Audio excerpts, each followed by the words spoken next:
Welcome back. Numbers 13 is a story of God directing Moses to send spies so that he can get a plan of how to uh, uh, divide the land and attack the land and get into that land that God had promised him. And so he sends 12 spies to go out there to correct data. And this is what it says in verse 2. Send out for yourself men, so that they may spy out the land of Canaan, which I am going to give to the sons of Israel. You shall send a man from each of their father's tribe, everyone a leader among them. This goal of inhabiting the promised land goes back to the time of Abraham. It was not a fresh idea in terms of a foreign idea. Moses did not just introduce something out of the blues. So it reflected some set goals, and it would be awesome if you looked at your church, at your programs, and at things that had already been desired and projected and probably started, and somehow they stagnated or delayed, or were never well presented, so that your plan comes in to answer such a need. It will be awesome. And in this way, you are not bringing in foreign ideas to a people who are already plagued by their own needs. It will be good that you sense, what is the Lord talking to my people now? What has he been building? What has the Spirit of God been doing? Building on already existing plans. In fact, in our project, I encouraged you to start looking and seeing what has the Lord already laid in your heart. And the plan that you're going to develop is probably one to correct along planning and or modify some place that were not going right. They are making the whole program or project not go on, or to accelerate it, to bring things to happen in a quicker, better way. If you are able to capture that, then you have the people come along with you, because they already have owned this, and they are already looking on how do we, if it's a building project, how do we finish our church building project. If it is a mission, a church planting thing that they have already desired and prayed for, how do we actualize this? How do we operationalize this? So your plan comes in to help an already established goal. That would be awesome. I'm not saying no to new plans. May the Lord being, speaking to you new plans, but it is more practical when we have a support line of already existing goals. I'm going on to principle number 3. Priorities must be developed among given goals. Priorities must be developed. So planning has to do with prioritizing. What comes when? I know you have heard about this very much, prioritizing, and it is paramount. It is very, very important that we observe this principle of understanding the timeline. The timeline. Many people get frustrated in the process of planning. Again, they have a beautiful idea, but they don't understand the stages of planning. Just like building a house, we do not just start anyhow, but there are steps toward building a house. Let's walk step by step.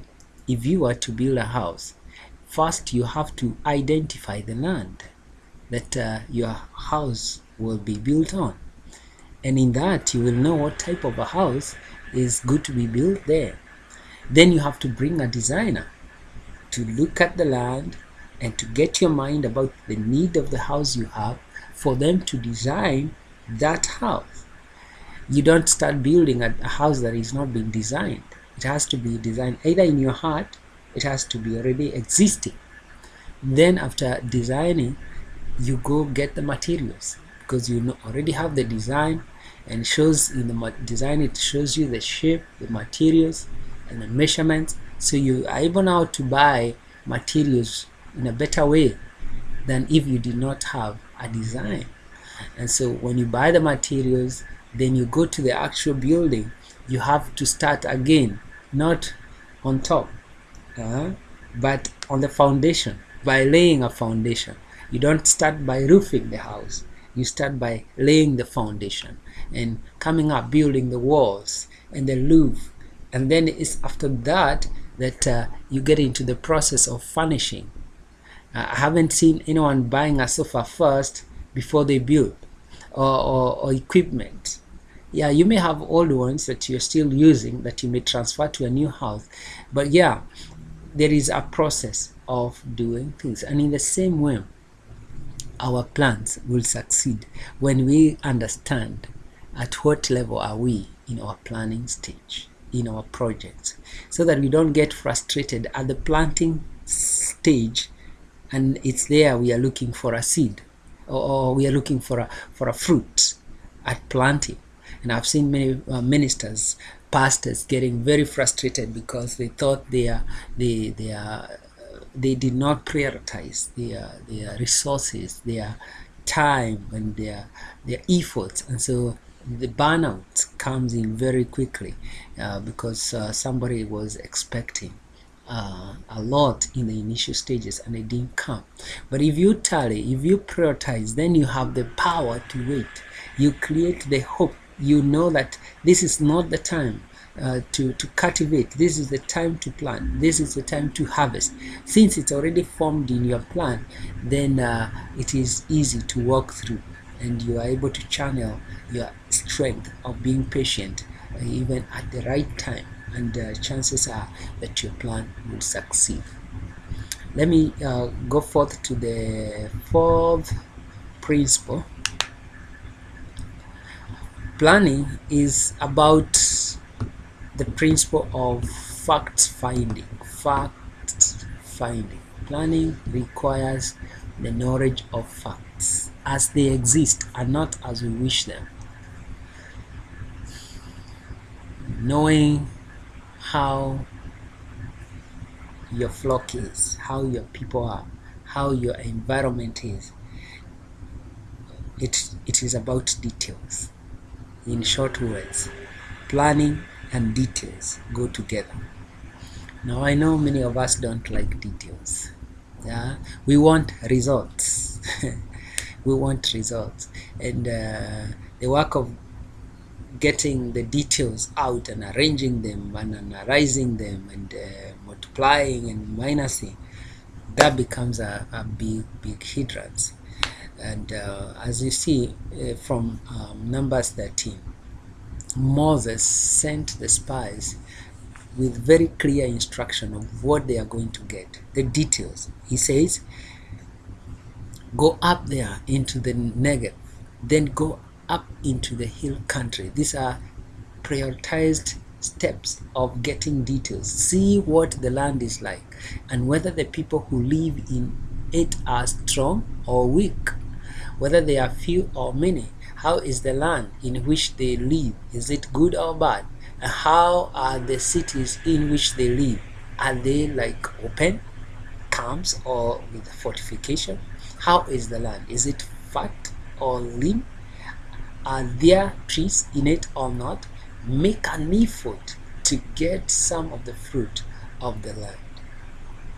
If we are to engage in our strategic planning, first we must know the facts and realities that are up against us. Moses himself wanted to know about the land in terms of the obstacles, the people, and too often leaders attempt to plan when they don't know the facts, or if they know them, they refuse to accept the facts. You have to study, you have to correct data, you have to correct details. In that way, you will enrich your plan, and your plan will succeed if you correct as much data as possible. I say this because I know, as I said before, you may not be good at details, but you need to consult someone who works well with the details, who has no problem doing calculations, the amount of sand you need to build a house, the number of uh, building blocks you need, the many lorries you need, the amount of bags you need to put tiles in the church, how many tiles are needed. It's a lot of calculation, and if you don't do the calculation right, you can stall the project thinking you need a lot of money, but it is in calculating the details well that you get to know the actuals, and you're like, oh, it's doable. And people who are within church, when they see the figures as well stipulated and then prioritized, this is phase 1, this is phase 2, this is phase 3, then they're like, okay, it's doable, this thing can be done. So they will work with you when you show them through these principles of planning. But if you don't prioritize and show people step by step and don't show them full details, they think you are hiding some things, they can't see all the details out, then it's hard when it comes to mobilizing prayer and resources for your vision. And the last point I have is that planning must be definitely future oriented.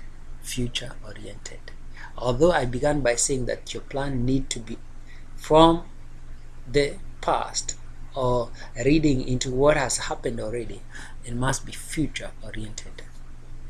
We have seen Moses sending servants, the spies, to go, and Moses had seen how God worked in the past, delivering his people from Egypt, and this experience gave Moses a lot of confidence that God could handle the challenges his people would face in the future.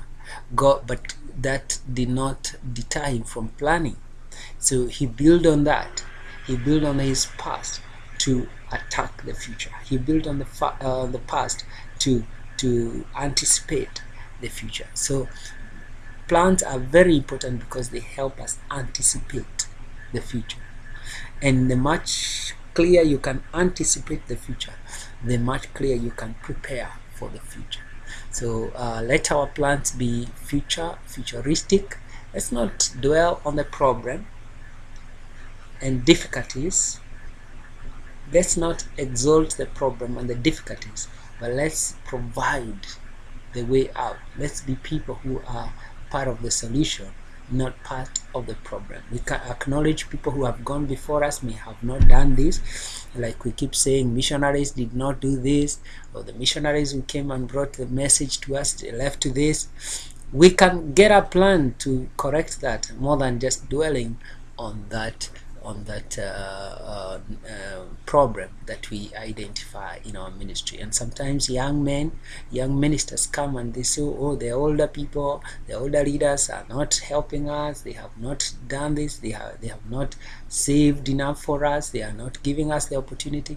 Now let's come, instead of dwelling on that plan, let's provide a future looking plan.